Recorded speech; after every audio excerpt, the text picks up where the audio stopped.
So A'ja Wilson was interviewed and probably said something that she shouldn't have said. A'ja Wilson just caught wind of the Indiana Fever's free agency news, and let's just say she's not handling it well. Her reaction is a roller coaster of betrayal, confusion, and possibly a hint of a midlife crisis. Sue Bird was the one who broke the news, and A'ja didn't hold back. Is it shock, or is she finally coming to terms with the fact that the league isn't a personal playground? Buckle up, because this drama is only getting started. That takes us to Indiana, which I think everyone agrees right now has gone from, a team that made the playoffs last year, lost in the first round. They were building all these young pieces, of course, Caitlin Clark, to now an immediate contender with all the moves that they've made. I think Natasha Howard certainly stands out. I loved playing with Tosh. But when Sue Bird speaks, everyone pays attention. She came with the receipts and the boldness to declare the Indiana Fever the clear winners of free agency. But that wasn't all. She went ahead and called them legitimate championship contenders, just like that. Vegas Aces fans were already clutching their paper bags in panic, and A'ja, she was having none of it. You'd think someone had just announced they were canceling basketball for good. So Sue Bird is one of the greatest point guards of all time in the WNBA. And she's someone who obviously is a part owner in the Seattle Storm. So hyping up another team is a bit of a conflict of interest, if we're being honest. Let's be honest. Things were already tough for Vegas. They went from being a powerhouse to feeling like the Monopoly board got flipped over mid-game. Key players have left, team chemistry is shaky, and now the Fever swoops in like a squad that just unlocked all the cheat codes. But the real gut punch? Indiana snatched up Sydney Colson. Colson from the Aces. She is 100% vibes. She is 100% going to be a backup for Caitlin. It's going to be fantastic. Backup for Kelsey. She is a great addition to this backcourt. She has senior leadership. She has championship experience. She is the most fun ever. And Stephanie White and the Indiana Fever front office is not messing around. They are putting everything in place to make sure that this year is a championship caliber team, and every addition it gets better and better and better. If you're familiar with Sydney Colson, you know she's the heart, soul, and comedic spark of the Aces. Losing someone like her isn't something you just brush off. Sydney leaving feels like your best friend switching friend groups and thriving without you. Brutal. For A'ja Wilson, this is just another hit on the ever-growing list of things that have her second-guessing her life choices. First, the Aces front office makes some questionable moves. Let's leave it at that. And now her teammates are bolting like the place is burning down. Got the MAGA Barbie. Look, this is gonna be good and bad for the Fever. And this is gonna be good and bad for CC. Because if CC can't get a ring with the Super Avengers that Kathy and the Indiana Fever has assembled, then... And the Fever? Oh, they're feasting. They didn't just grab Sydney Colson. They swiped the Aces face of the league, a whole blueprint, the culture. The vibes are all theirs now. Aces fans? They're spiraling like they just got dumped over text. Tantrums are flying everywhere. Twitter, or whatever we're calling it now, and TikTok are a mess, with Vegas fans screaming into the void like their team didn't just win back-to-back championships. What do you mean Sydney Colson is joining the Indiana Fever? What does that mean?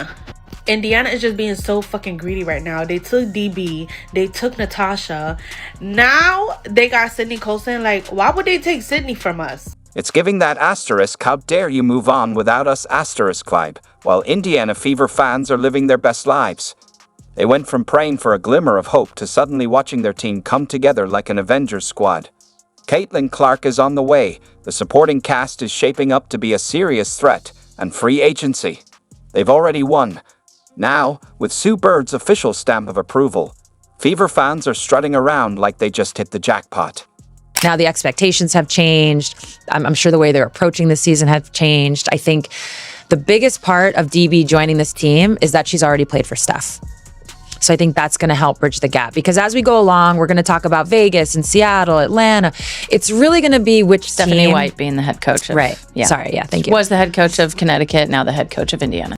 A'ja Wilson's left trying to hold her team together while Indiana becomes the team to beat. She's a competitor, so she'll fight. But let's be honest, she's not happy about how this is going. The real question is, can the Aces recover, or has the power shifted? If Indiana truly won free agency, Asia and Aces fans might need to accept a new WNBA era. The Fever have gone from hoping for playoffs to aiming for championships, and if you're not ready to call them inevitable, get ready for a fight. No one expected Indiana to rise so fast, and now, no one can argue with them. Fever team. They getting paid in what? That are like, no, but players who will be free agents next year. There's a lot of other shit going on that players are like, this ain't where I want to be.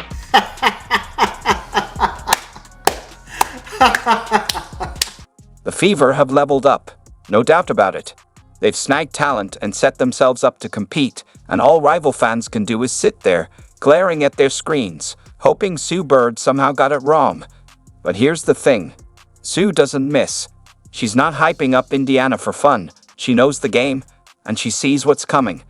And that terrifies rival fans, because if Indiana's really about to be a force, someone else is about to fall. The denial is strong, with fans scrambling for excuses. Asterisk, they are still young. They haven't proven anything yet. Championship contenders? Let's not get ahead of ourselves, asterisk, but deep down. Oh, they're nervous. Every Fever move is now under a microscope. Every game will be watched like it's the finals. Rival fans aren't just hoping Indiana fails. They need asterisk them too. They have Caitlin Clark. They have Aaliyah Boston. They made sure that they re-signed Kelsey Mitchell. That was a big one. They acquired both Natasha Howard and DeWanna Bonner. They traded for Sophie Cunningham. They still have Lexi Hull. And now they have made a move that is literally my favorite of WNBA free agency. They have signed Sydney Colson, face of the WNBA. If you know, you know. You might look at Sydney Colson's stats and be like, oh, she doesn't really give that much of anything. She doesn't score. She's averaging like 2 points a game. That's fine. The Fever do not need another high-volume scorer. They need a veteran backup point guard who can help manage that offense.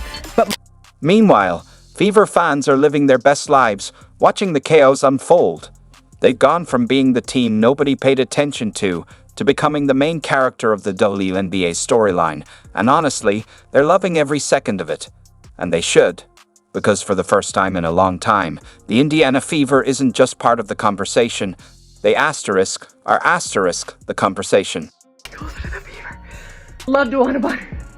Love Kelsey Mitchell. But Sydney Colson, the face of the league, to the Indiana Fever. Indy better roll out the red carpet. I swear. I have to get a Colson jersey now. No, this is damning. It really is. I gotta tell you. You see this quote. Quote, it wasn't a championship locker room. Wow. Okay. Interesting. Holy smokes. Las Vegas Aces. Thing was not given, you had to take it. You know, those life lessons have kind of transformed me into who I am now. And, you know, I know that this is not going to be an easy road. I know that this is, I probably took the path of most resistance. But that's what's exciting to me because that's what I've always done and I've always flourished in that. Okay, and she is very much excited. Scratch that, she is ecstatic to be at LA Sparks, and she's talking about how this is the best treatment she's received as a WNBA player. This is an art. I've been treated better than I've ever been as a WNBA player, which is, you know, that's not an ideal one. It's not an ideal thing to hear from a player from their previous franchise, especially if you're the Aces, who are seen as like the gold standard for WNBA franchises.